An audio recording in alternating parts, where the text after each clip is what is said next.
ये है talks news network और आप देख रहे हैं पॉलिटॉक्स, राजनीति का कच्चा चिट्ठा। हिंदुस्तान आवाम मोर्चा के अध्यक्ष जीतन राम मांझी इस बार भी चुनाव मैदान में अपनी पार्टी की किस्मत आजमाएंगे। महादलित मशहूर समुदाय से आने वाले 75 वर्षीय जीतन राम मांझी बिहार के पहले दलित मुख्यमंत्री भी है।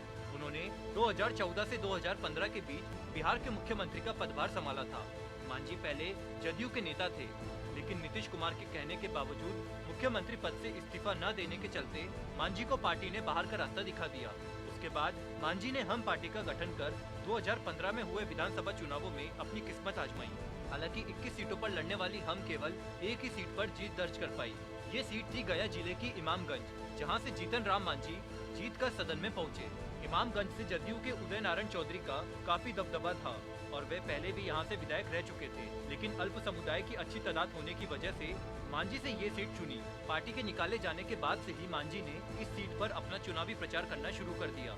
इमामगंज में करीब 15% वोटर मुसलमान हैं। लंबे समय से यहाँ का पिछड़ा वर्ग जदयू को सपोर्ट कर रहा था, इसलिए ये सीट लगातार उदय चौधरी के पास थी। लेकिन जब मांझी ने यहाँ से चुनाव लड़ने का ऐलान किया तो उच्च वर्ग मांझी के समर्थन में आ गया।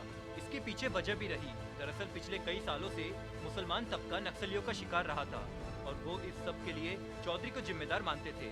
माना ये भी जाता है कि रंगदारी पर रोक को लेकर न ही जदयू न ही चौधरी ने कड़े कदम उठाए।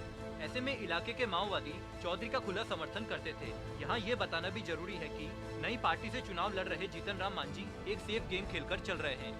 उन्होंने 2 सीटों पर चुनाव लड़ा। इमामगंज सीट के साथ मांझी ने अपनी पिछले विधानसभा सीट मखदूमपुर से भी चुनाव पर्चा भरा। वे यहाँ से पहले भी विधायक रह चुके थे, लेकिन इमामगंज को उन्होंने मखदूमपुर से ज्यादा सुरक्षित सीट समझा। इसकी 2 वजह रही। पहली, इमामगंज सीट पर चौधरी से पहले ही वहाँ के वोटर नाराज चल रहे थे। दूसरी, यहाँ की 38% आबादी अनुसूचित जाति व जनजाति की है। इमामगंज विधानसभा क्षेत्र में 7% वोटर अगड़ी जाति और 31% दलित समाज के हैं, जिनमें से 19% वोटर मांझी समुदाय से आते हैं। 15% आबादी मुसलमान है। ऐसे में मांझी के लिए ये सीट के लिहाज से काफी उपयुक्त थी। ऐसे में मांझी ने यहाँ से चुनाव लड़ने का ऐलान किया। जदयू ने अपनी परंपरागत सीट पर जोखिम न लेते हुए एक बार फिर उदय नारायण चौधरी को चुनावी मैदान में उतारा। चुनावी परिणाम आए तो मांझी के हिंदुस्तान आवाम मोर्चा तो कुछ खास नहीं कर पाई, लेकिन मांझी अपनी एक सीट बचा ले गए। उन्होंने इमामगंज विधानसभा सीट पर जदयू के उदय चौधरी को मात दी और विधानसभा का टिकट कटाया। वहीं मखदूमपुर सीट पर मांझी दूसरे नंबर पर रहे।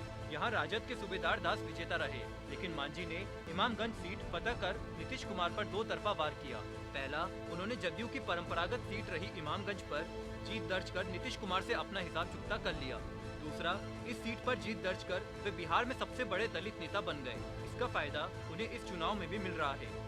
यहाँ उन्हें लेकर महागठबंधन और जदयू दोनों में कैट फाइट चल रही है, लेकिन अंत में छिका जदयू के भाग्य में फुट्टा दिख रहा है। मांझी एनडीए का हिस्सा बनने वाले हैं और जदयू से गठबंधन करेंगे।